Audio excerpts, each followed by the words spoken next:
I'm about to go up in a tornado for what will be one of the last flights ever. I've been up in a fast jet before. I'm afraid I was sick.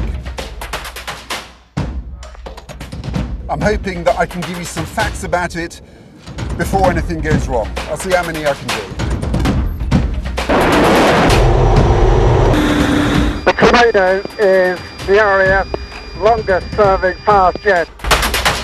It's been in use for almost 40 years now.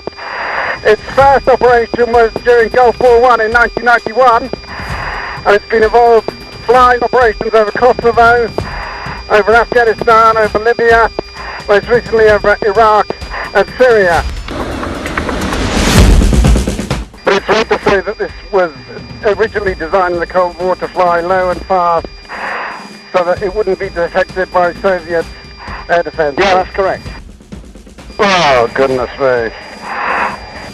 I think I'm a landlubber. Well, when I'm able to, I'll give you another fact about Tornado.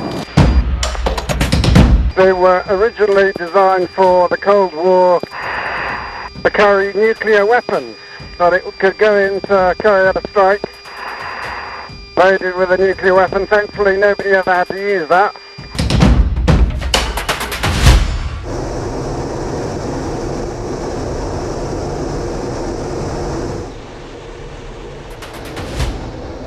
I've caught my breath back after bringing up my breakfast and lunch, and I can give you another fact. The Tornado can fly at supersonic speeds, that's faster than the speed of sound.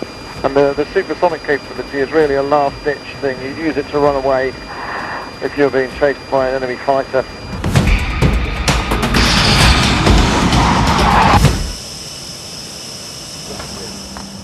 Dry land.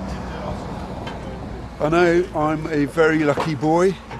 I think one of those last rides in the Tornado, but I'm much better on land. And there's my lunch.